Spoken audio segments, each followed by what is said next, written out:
The knock came at 9:02 a.m. sharp. Not on a door, but on a country's sovereignty. Inside a heavily secured vault beneath Burkina Faso's Ministry of Natural Resources, technicians were preparing for the launch of the country's first state-owned gold refinery. The final component of Traoré's 5-year plan to cut foreign dependence and keep Burkina's gold, its soul, within its borders. Outside, in the marble hallways, an unexpected convoy had arrived. At its center stood a man in a tailored navy suit and a crimson tie, Scott Bessent, the newly appointed U.S. Treasury Secretary. Sharp, polished, and unapologetically direct. He didn't waste time. "I need a word," he said to the Minister of Mines. "This refinery, it's a problem." The minister blinked. "A problem for who?" Bessent smiled, cold and clipped. "For everyone who believes in a stable market. Gold shouldn't be hoarded. It should be circulated, under supervision." Meanwhile, miles away in the presidential palace, Ibrahim Traoré was finishing a call with an East African leader. His new gold-backed trade alliance was gaining momentum. Less dollar, more dignity. Aide burst in. "Sir. Scott Bessent is in the capital. He's at the vault." Traoré leaned back in his chair, unfazed. "Let him walk through our walls," he said, "he'll learn this is not the house of cards he's used to." Back at the vault, Bessent was speaking with authority, surrounded by analysts and diplomats. "You're sitting on $3 billion in reserves," he said. "Let me be blunt, those reserves are part of a global balance. And that balance is built on the dollar. You disrupt that, you invite consequences." The room went silent. But not for long. Traoré's voice broke through the tension. He had arrived. Wearing his signature brown officer's uniform, Traoré walked in quietly, his gaze locked on Bessent. "I heard you were interested in our gold," he said calmly. Bessent turned. "President Traoré. I am here on behalf of the International Financial Order." Traoré nodded slowly. "Ah. The order where you print, and we dig." Bessent stiffened. "The United States has invested billions in maintaining global stability," Bessent replied. "If you want to operate outside that system, be ready for the storm that comes with it." Traoré stepped closer. "You said our gold still belongs to you," he said. "I'm here to tell you." He pointed to the sealed vault. "Come and take it." The silence that followed was volcanic. A Treasury Secretary stunned. A room frozen. The rules had just changed, and the world was watching. Scott Bessent didn't flinch, at least, not outwardly. But the phrase, "come and take it," echoed in his ears like a gunshot. It wasn't just defiance, it was a declaration of war against the very system he was sworn to uphold, the petrodollar world order, the IMF strings, the quiet grip of global finance. He straightened his jacket. "Let me be clear, Mr. President. This tone, this posture, will isolate you. You'll face sanctions, suspended aid, frozen assets." Traoré walked slowly to the window of the underground vault room, gazing out at the rising sun peeking through the concrete slats. He spoke without turning. "Sanctions," he said. "You already sanctioned our dignity a long time ago." A hush fell over the room.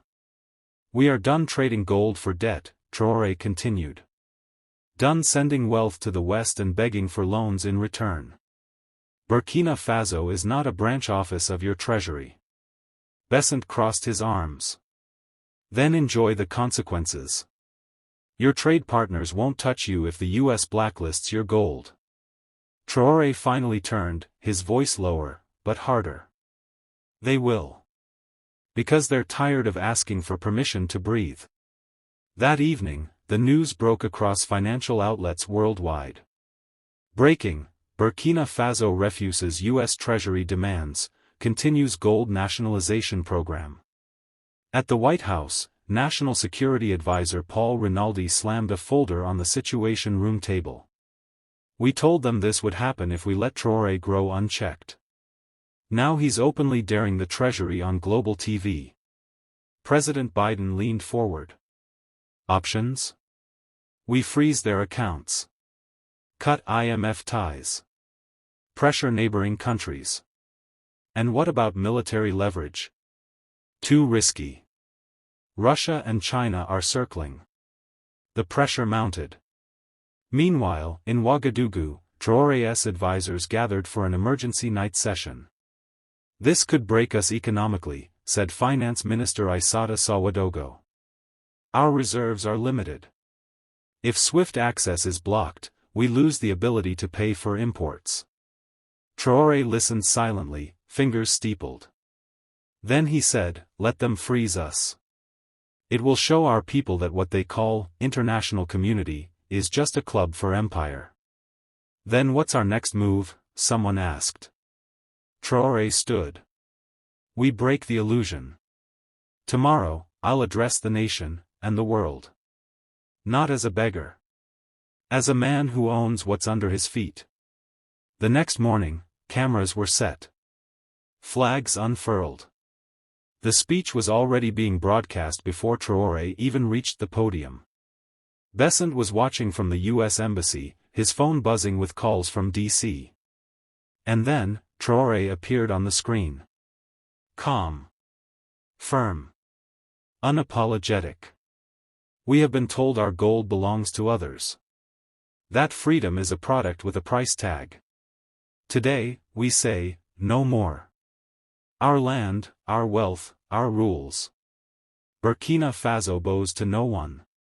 The crowd erupted outside the palace gates. From Nairobi to Brasilia, from Istanbul to Jakarta, the message spread like wildfire. And in the shadows of the embassy, Besant turned to his attaché. He just declared financial war. By noon that same day, the retaliation began. Washington moved fast. Within hours of Traoré's speech, the U.S. Treasury issued an official statement. Due to destabilizing actions taken by the government of Burkina Faso, all transactions involving its national gold reserves are suspended under Executive Order 13959. U.S.-based entities are prohibited from engaging in trade with Burkina Faso's central financial institutions. That same hour, Paris followed suit. So did London. International banks froze Burkina Faso's dollar-denominated accounts. Freight companies cancelled scheduled gold shipments. Insurance providers withdrew coverage. The country's financial arteries were being cut, one by one. In Ouagadougou's bustling central market, merchants were the first to feel it. Prices are rising, one woman muttered, inspecting a sack of imported rice. The traders say the ports are holding back goods. At the presidential palace, Traoré's senior staff gathered again, grim-faced, exhausted. The sanctions are biting, said Minister Sawadogo. But the people must not see us blink. If we hesitate, we lose credibility. Traoré nodded. Let's stop reacting. It's time we act. His fingers tapped on a leather folder. I want a list, he said. All gold production companies operating here. Their ownership structures.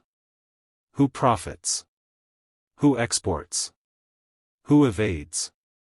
His voice lowered. And who reports to Washington? The room fell silent. Elsewhere, in a quiet private terminal at Ouagadougou International Airport, a discreet figure boarded a jet. American passport. Diplomatic clearance. Unmarked briefcase. Scott Besant was leaving.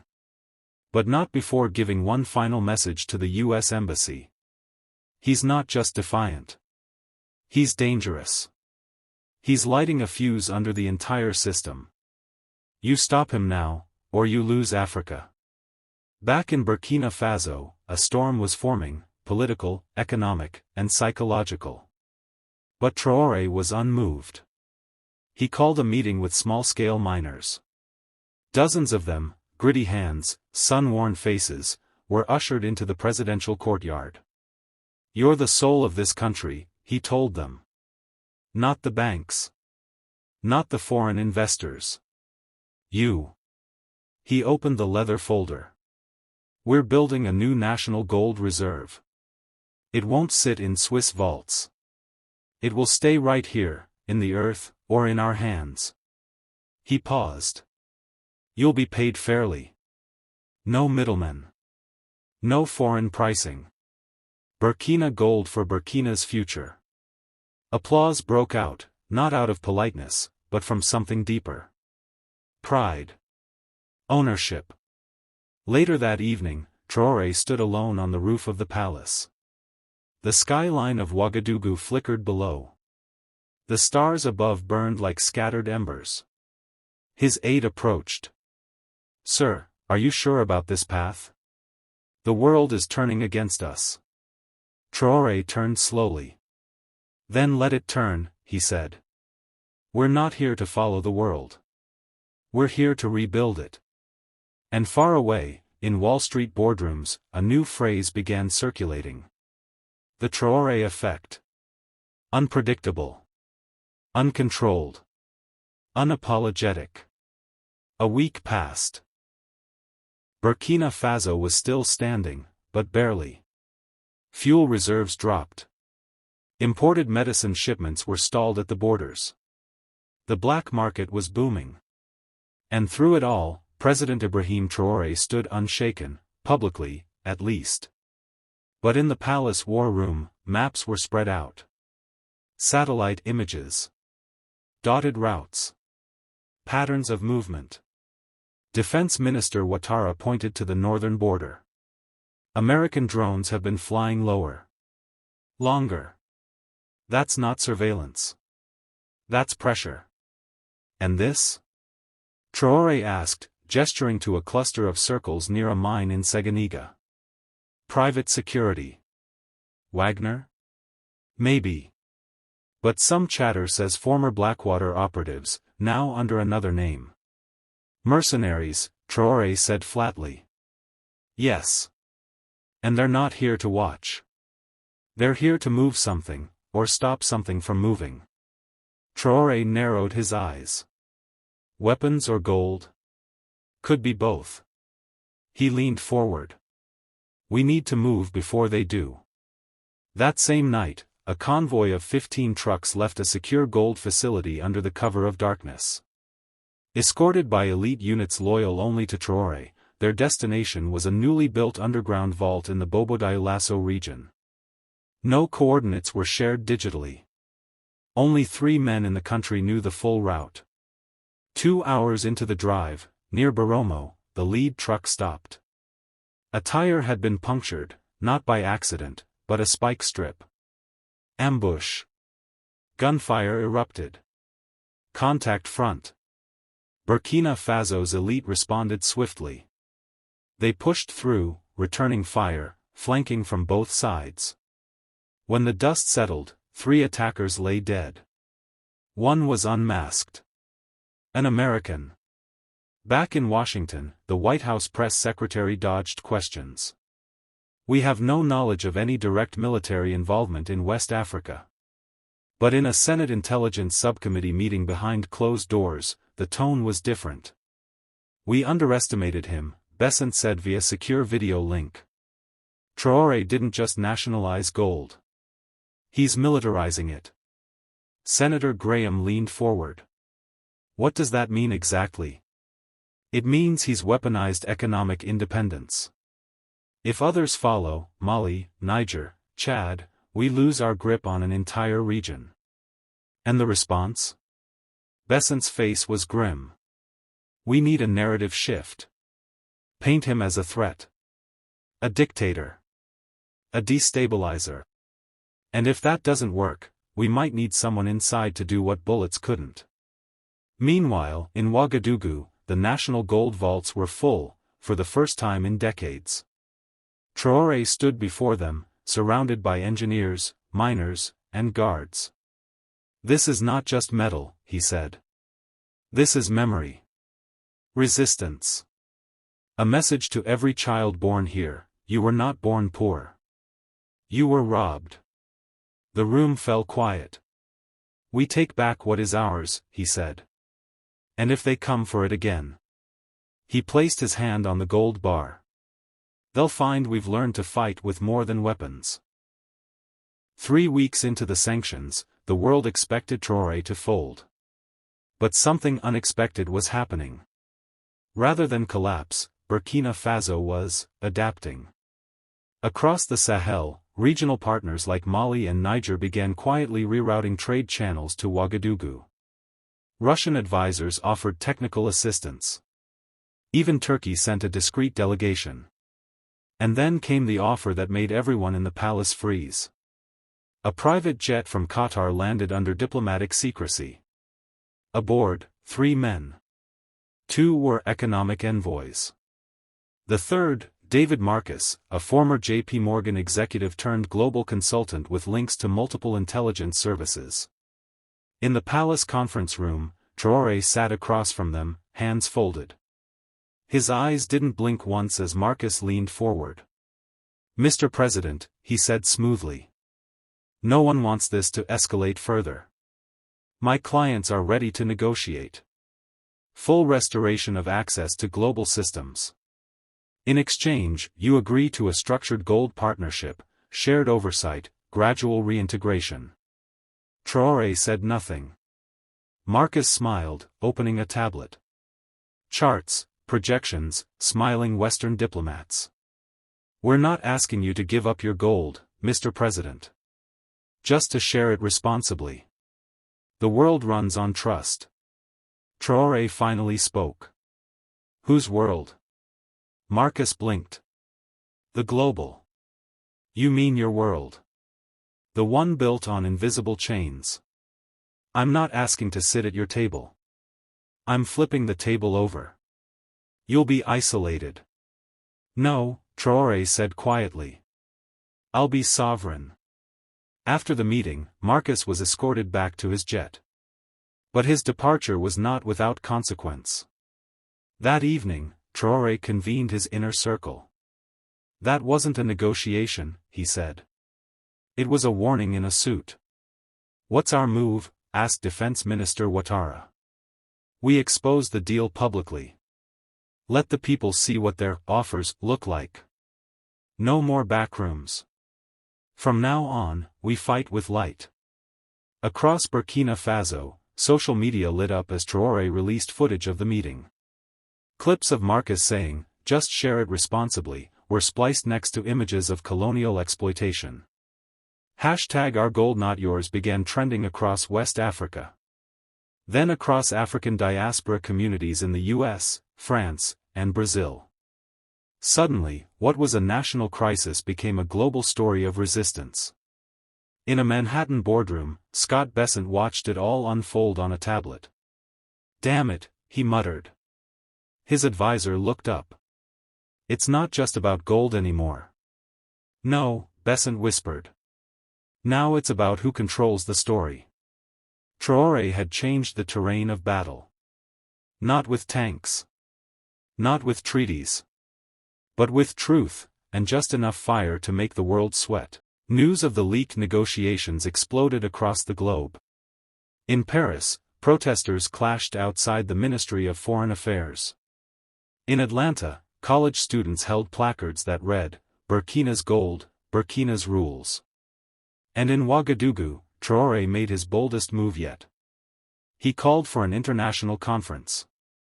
The Gold Sovereignty Summit, he announced live on state TV. Hosted here, in Africa. On African terms. The room behind him erupted in applause. But in Washington, it was anything but celebration. Scott Bessent slammed his fist onto the desk. He's legitimizing himself. Internationally. If we don't act now, the next generation will grow up seeing him as a freedom fighter. But what do we do? One advisor asked. Crash the summit. Discredit him. Or better, trap him in front of the world. Back in Burkina Faso, preparations began. Heads of state from several non-aligned nations confirmed attendance. Media crews from Al Jazeera, TRT, and even CNN requested accreditation. Inside the palace, Traoré reviewed the guest list. Besant's name isn't on it, his security chief said. He'll come, Traoré replied. They always do, just not with their own name. Sure enough, 3 days before the summit, a formal RSVP arrived from the U.S. Treasury Department. A junior assistant secretary. But Traoré knew better. It was a mask. And Besant was behind it. The Gold Sovereignty Summit opened in a refurbished colonial-era building in central Ouagadougou, deliberately symbolic. In the front row sat African leaders, economists, and independent journalists. The U.S. delegation entered last, crisp suits and colder stares. Scott Besant wore no name tag. But Traoré saw him.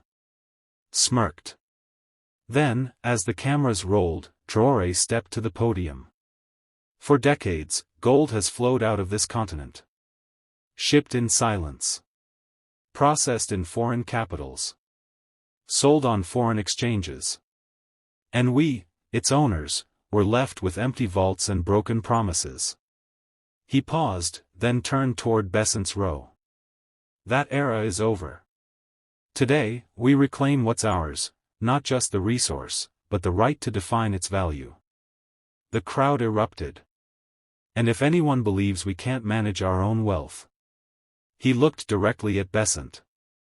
You're free to try and take it. Again. The next speaker approached the stage. But Besant didn't move. He sat frozen. Traoré had just declared gold sovereignty on live global television, with him in the room. And the world was watching. While the summit continued in the spotlight, the real battle moved to the shadows. That night, in a heavily guarded section of the presidential residence, Traoré met with his closest advisors and a newly arrived ally, Seko Kaba, a forensic economist from Guinea who had exposed French-backed laundering operations 2 years earlier. Kaba placed a folder on the desk. This, he said, is how they moved Burkina Faso's gold out for decades, on paper. Inside were satellite-tracked shipment records, forged customs clearances, and payment trails linked to offshore accounts in the Cayman Islands, all dating back to before Traoré's presidency. Most of it was laundered through shell firms tied to Besant's old hedge fund network, Kaba added. They didn't just take the gold, they bet against your economy while doing it. Traoré leaned back in his chair. And now they're back, offering to help. It's not help, Kaba replied. It's leverage.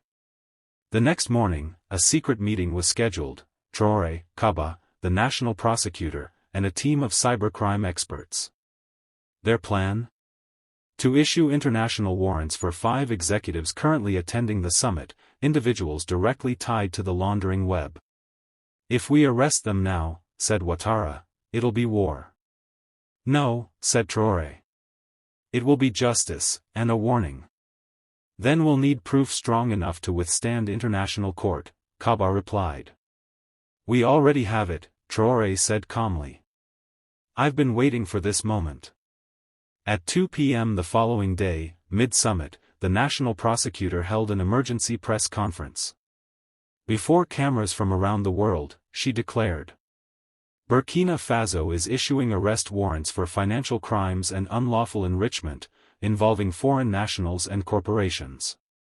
She read out the names. 2 Americans. 1 Brit. 1 Swiss. And 1 Canadian. Inside the summit hall, chaos erupted. Besant's allies scrambled. He remained seated, jaw tight. Traoré entered the room slowly. Confidently. You thought this was about speeches, he said quietly as he passed by Besant. It was about exposure. Within hours, Interpol requests were submitted. Global banks began scrambling to respond. International media declared it a historic pivot in post-colonial justice. But for Besant it was something else entirely. Checkmate. Besant wasn't going to go down quietly. By sunrise, he was already on an encrypted call with contacts in Geneva, New York, and Paris. They're trying to turn gold into a weapon, he told them. We can't let them shift the global narrative.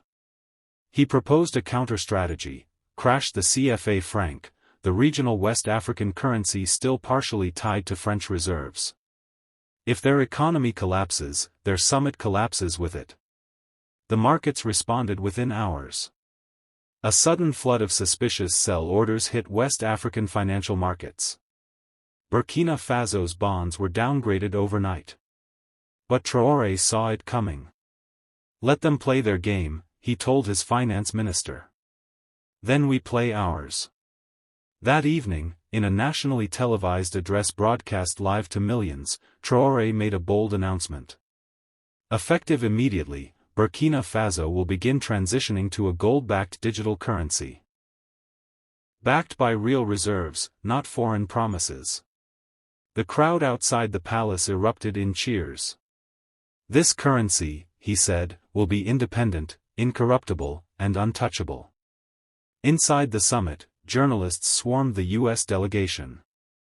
Did Washington authorize Besant's presence? Is this financial sabotage? Are you trying to crash an African nation's economy? The State Department scrambled to issue a vague press release, distancing itself from Besant's role. He was now isolated. Worse, exposed. Traoré, meanwhile, made sure the global South heard his message loud and clear.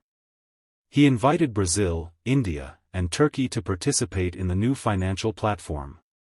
Leaders from Mali, Chad, and the Central African Republic pledged immediate cooperation. The headline on Reuters the next morning read: Burkina Faso declares monetary independence. Markets rattle. CNN went further. Who's afraid of Ibrahim Traoré? And Besant? He checked out of his hotel quietly. Alone. As his plane took off under diplomatic pressure, his phone buzzed. A final message from an anonymous number. Gold can't be colonized twice. By the 9th day of the summit, Traoré had turned the world's attention not only to gold, but to power. But something unexpected happened. A secret intelligence memo, sent from Ouagadougou's Internal Security Bureau, landed on Traoré's desk.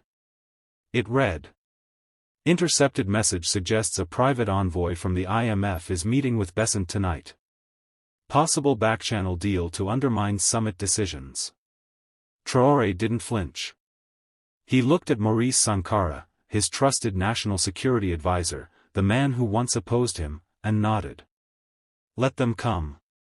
But this time, we record everything. That night, a secure villa near the airport was surrounded quietly by Traoré's men. Inside, Scott Besant was sipping scotch across from a gray-suited envoy with no name tag, no documentation, no official face. You can't let him do this, the envoy said. If Traoré gets away with this gold-backed nonsense, 10 countries will follow.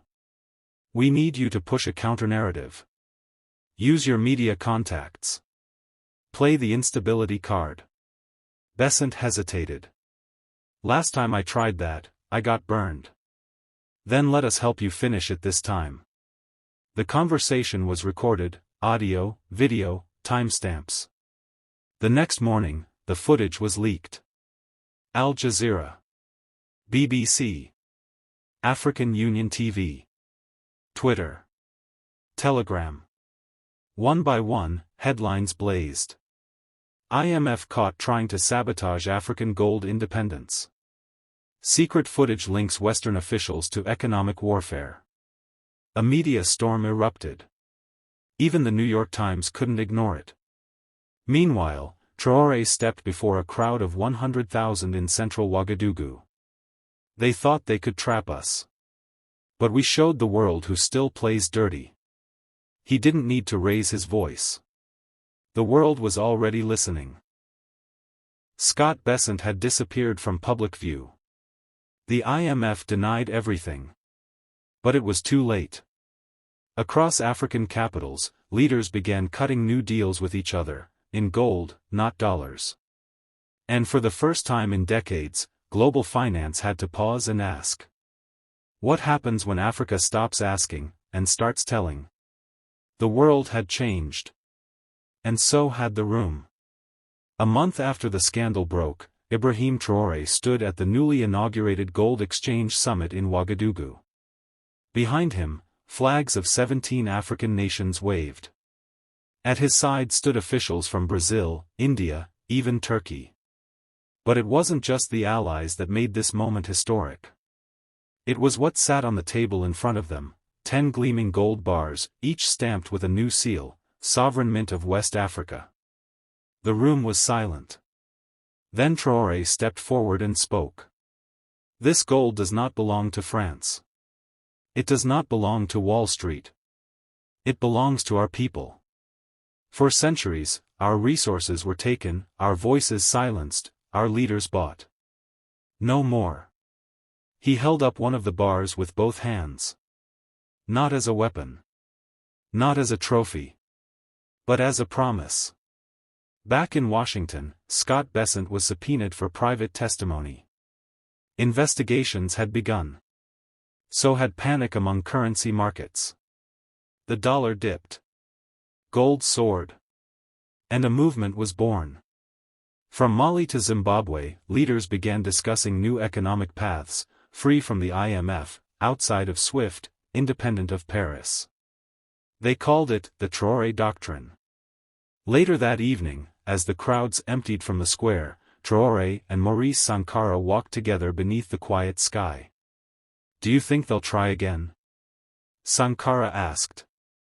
Traoré smiled without looking. "Of course. But this time, we're ready." He looked at the torchlit hills beyond the capital, his country still fragile but no longer afraid. "You see, Maurice," he said quietly, "they wanted our gold. But what they really feared was our will.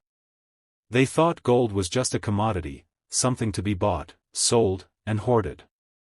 But to Traoré, it was a symbol. Of dignity. Of sovereignty. Of everything Africa had been denied and was now reclaiming.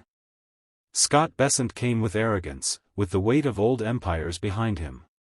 But he left with silence. Because when a nation rises on its own terms, no foreign treasury can stop it. This wasn't just about Burkina Faso. It was about a global reckoning. And a warning: the age of quiet submission is over. The world heard it. Wall Street felt it.